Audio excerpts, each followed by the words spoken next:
남편 외도로 상처를 받은 분들이 네. 상담에 많이 오시는데요. 외도 후에 화합을 하고 싶다면 가장 중요한 것이 무엇일까요? 그 남편이 바람을 피웠다 그러면 우선시 돼야 되는 게 해결의 방향이 있겠죠. 일단은 제가 자주 말씀드리지만 헤어질 거냐 살 거냐, 헤어지면은 헤어지고 나서 뭐 어떻게 살 거냐, 그리고 살게 된다면 어떻게 살 거냐. 살기로 결정했다 그러면 남편의 외도를 방어하고 살 것이냐, 아니면은 그냥 너 바람 펴라 이러고 나도 그냥 내 삶 살란다 이러고 약간 쇼윈도처럼 살 거냐. 이런 것들이 결정이 돼야만 문제가 해결이 되는 거예요.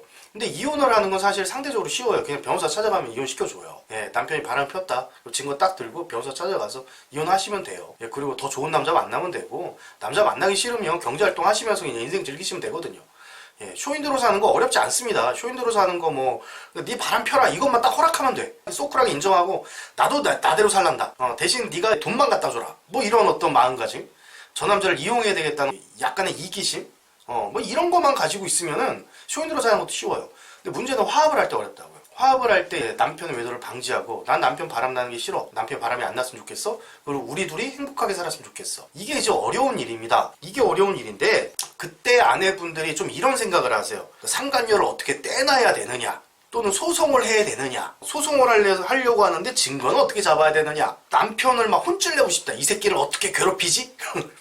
얘를 정신 차리게 하려면 내가 어떻게 혼꾸녕을 내줘야 될 것 같은데, 뭐 이런 생각들. 또 하면 남편을 어떻게 또 뜯어 고쳐야 되는지, 저 사람이 뜯어 고쳐줘야 될 것 같아, 저 사람의 성격을 어떻게 바꾸지, 이런 생각들 제일 많아요. 근데 이런 생각들 기반은 뭐냐면요, 남편이 상간녀만 안 만나면 된다라는 게 기저에 깔려 있어요. 제가 지금 말씀드린 거는 남편이 상간녀만 만나지 않으면 우리 사이는 전혀 문제 없다, 이런 게 지금 베이스에 깔려 있는 거거든요. 근데 이런 생각들은 전혀 화합에 도움이 되지 않습니다. 절대 도움되지 않아요. 우리가 이런 생각을 해봐야 돼요. 물론 상간녀를 정리하는 것도 중요해요. 그 과정에서 상간녀를 좀 적절하게 떼어내고 남편을 다시 되찾아오는 과정도 꼭 필요합니다. 그런데 대전제를 보면 어떻게 되냐면요, 남편이 나한테 안 오고 딴 여자한테 간 거예요. 그죠? 그럼 거리가 나와 가까운 것보다 그 사람하고 가깝죠. 설령 남편이 나를 사랑한다고 하고 바람을 폈지만 나에게 와가지고 또 뭐 프로포즈를 다시 하고 빌고 이런다고 하더라도 결국 신체적 거리감은 내가 아니라 상간녀하고 가까웠다는 얘기예요. 상간녀하고 같이 커피 마신다고 바람이라고 할 수 없잖아. 상간녀하고 같이 고스톱 쳤다고 바람은 아니잖아요. 상간녀 침대 안에서 뭐 했겠습니까?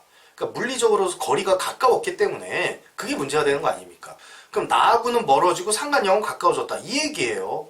그러면 근본적으로 문제를 해결하려면 상간녀가 아니라 내 쪽으로 남편이 몸이 가깝게 와야 되는 거죠. 그죠? 남편과 나는 멀어진 상태에서 상간녀만 떼낸다, 그럼 멀어진 상태가 그대로 유지되는 겁니다. 이건 외도의 시한폭탄이에요. 다시 또 남편 또 바람필 가능성이 높다. 네, 다시 돌아온다고 하더라도. 그래서 한번 바람핀 놈은 계속 바람핀다, 이런 얘기가 나오는 이유가, 남편이 상간녀를 정리하긴 했지만 나와 남편의 물리적 거리가 가까워지지 않았기 때문에, 그래서 남편이 한번 바람이 났지만 계속 나는 거다 라고 이해하시면 될 것 같고요. 그러면 문제 해결의 근본적인 방향은 뭐냐? 나와 남편의 거리가 가까워져야 된다는 얘기죠. 다른 여자들보다 나와 가까워져야 된다, 이게 핵심입니다. 그러기 위해서는 아내분이 어떤 노력을 해야 되냐면요, 사랑받는 여자가 되는 겁니다. 남편으로부터 사랑받는 여자가 되는 것, 여기에 집중하셔야 돼요. 여기에. 외도를 정리하고 남편과 나와 백년해로 하고 싶다 라고 생각하신다면, 남편에게 사랑받는 여자가 되겠다, 누구보다 더, 다른 여자들보다 더 남편으로부터 사랑을 내가 더 많이 받겠다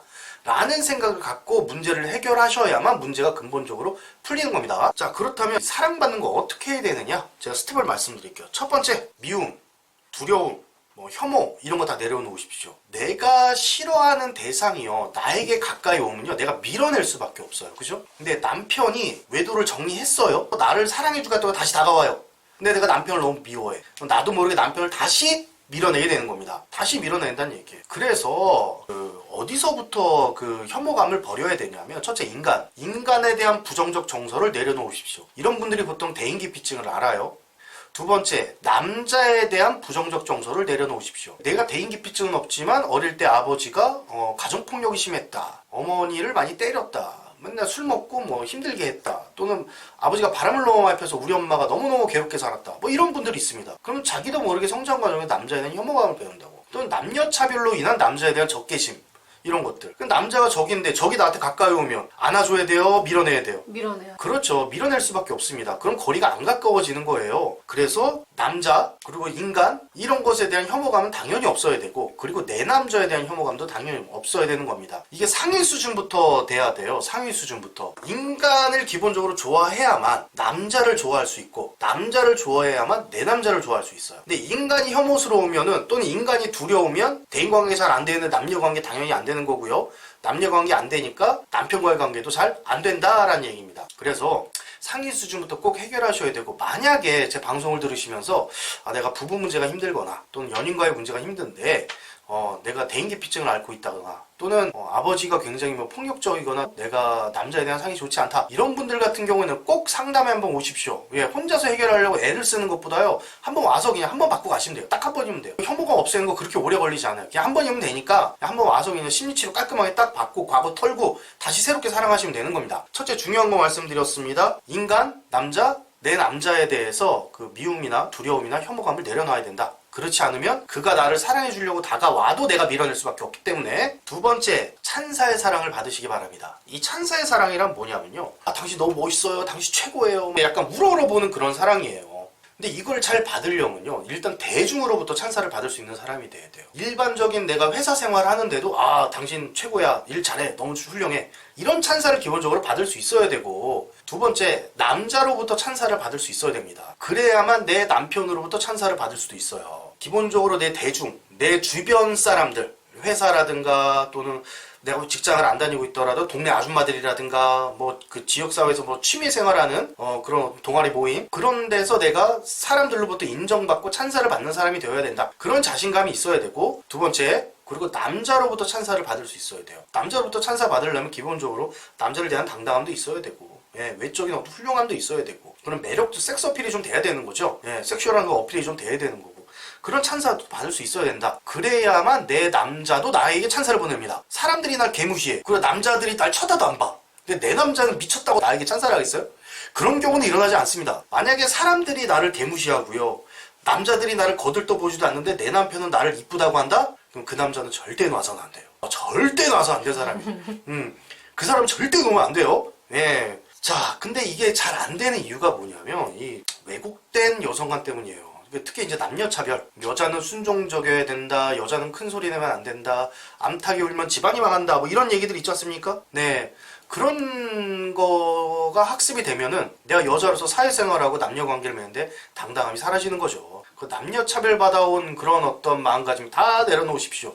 왜 여자는 사회생활하면서 당당하면 안 되며 왜 남자로부터 찬사를 받으면 왜 안 될까요? 받으세요. 괜찮아요. 근데 이런 찬사의 사랑을 받으면요, 남자들이 어떤 일을 하냐면요, 아내를 구속하기 시작해요. 내가 사회에서도 잘 나가, 남자들한테 인기도 좋아. 그럼 남자도 질투심이 있단 말이야. 아내가 출근을 할 때 당신 치마가 이렇게 짧냐, 구두가 그게 뭐냐, 립스틱이 이렇게 진하냐, 머리가 그게 뭐냐, 지적하기 시작해요. 딱 지적이 들어오기 시작한다 그러면 저 남자가 불안해지기 시작했구나 라고 이해하시면 됩니다. 근데 또 이런 생각할 수 있어요. 남편을 불안하게 하면 나쁜 거 아닌가요? 왜 나도 힘들었으니까 저 사람도 힘들면 안 되잖아. 이렇게 생각해 보자고요. 부부 사이에요, 어차피 둘 중 한 명 불안해야 된다면 내가 불안한 게 납니까? 내 남편이 불안한 게 납니까? 이 생각을 한번 해봐야 된다는 얘기죠. 세 번째는 뭐냐면 내리사랑도 잘 받을 수 있어야 돼요. 내리사랑은 이렇게 아껴주는 마음이에요. 내 남편이 나를 아껴주고 막 이렇게 도움을 주려고 하고 막 보살펴주고 싶어하고 아이고 이쁘다 우쭈쭈쭈 막 애기 다루듯이 하는 그런 것들. 성장 과정에서 보통 이제 아버지가 부재에 계시다거나 또는 어머니가 부재에 계셔가지고 아버지가 홀로 키우셨다거나 또는 집안 환경이 어려워서 너무 독립적으로 클 수밖에 없었어. 또 내가 장남이나 장녀야. 그래서 동생들을 내가 보살필 수밖에 없었다. 이런 분들 같은 경우에는 집에서 우쭈쭈 받아본 경험이 별로 없어요. 근데 그 우쭈쭈를 이 사람들은 포기하고 살아갑니다. 포기를 하고 살아가야만 자기가 편안한 거예요. 그래서 나는 내리사랑은 내게 아니야. 동생 거야. 나는 아버지가 없기 때문에 내리사랑을 받을 수 없어. 나는 어머니가 안 계시기 때문에 내리사랑 받을 수 없어. 이런 거 포기하고 살아가는데 익숙해져요. 그럴 때 다른 사람들이 나를 보살펴주거나 아껴주려고 할 때 또는 우쭈쭈 해주려고 할 때 내가 불편함을 느낍니다. 그래서 그걸 또 외면하거든요. 그래서 그 내리사랑을 못 받는 분들의 배우자들은 하나같이 뭐라고 얘기하냐면 네가 나 무시했잖아 이래요. 부부 상담을 하다 보면 이런 얘기가 참 많이 나와요. 저는 남편을 무시한 경우가 없는데 남편이 저한테 자꾸 무시했다고 뭐라고 합니다. 또는 남편들이 막 그런 하소연하는 거예요. 쟤는 저를 남자 취급을 안 해요. 그럼 아내분이 막 복장 터진다고. 내가 언제 그랬어? 근데 그런 이야기가 왜 나오냐면요. 그 우쭈쭈를 못 받아서 그래요. 내리사랑을 내가 못 받으면은 상대방 입장에서 무시당한다는 생각이 들어요. 이게 왜 그러냐면 인간은 누구나 좋은 사람으로 평가받고 싶습니다. 좋은 사람으로 평가를 받고 싶다는 건 내 존재가 이 집단 내에서 가치가 있는 사람이다 라는 인정을 받을 때 내가 좋은 사람이다 라고 스스로 평가를 내리는 거거든요. 자, 그런데 내가 내 아내한테 내리사랑을 주려고 해요. 근데 아내가 자꾸 거부해요. 남편 입장에서 어떤 느낌이 드냐면 아, 저 사람은 내 존재의 가치를 부정하고 있어 라는 생각이 들고 저 사람은 나를 무시하고 있어 라는 생각이 드는 거예요. 아내 입장에서는 그렇지 않았는데도 불구하고 이런 오해를 난다는 얘기죠. 그래서 내리사랑도 잘 받으셔야 됩니다.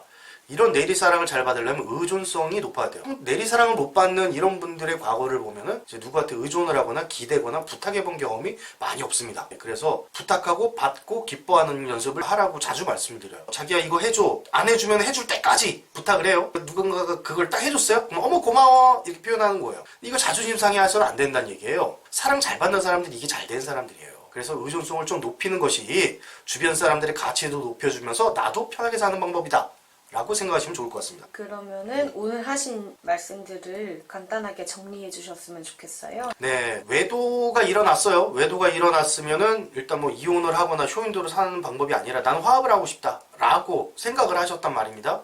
어떤 삶을 선택하셔도 관계없는데 나는 화합을 하고 싶다라고 생각을 하셨으면 남편분의 외도를 정리를 하고 나와 더 관계가 가까워져야 된다. 관계가 가까워지기 위해서는 내가 사랑을 잘 받는 사람이 되어야 한다. 사랑을 잘 받는 사람이 되기 위해서는 첫 번째 상대방에 대한 미움, 인간에 대한 미움, 남자에 대한 미움이나 불신 뭐 이런 것들을 다 내려놔야 된다. 자, 두 번째는 찬사의 사랑을 잘 받으라. 이왕 불안하려면 내 남편이 불안한 게 더 낫다라는 얘기예요. 그래 남편이 일찍 집에 들어오지. 세 번째, 내리사랑도 잘 받아야 된다. 그래야 내 남자가 내 옆에서 자기 존재의 가치를 증명하려고 더 나에게 헌신할 것이다 라고 정리할 수 있을 것 같습니다.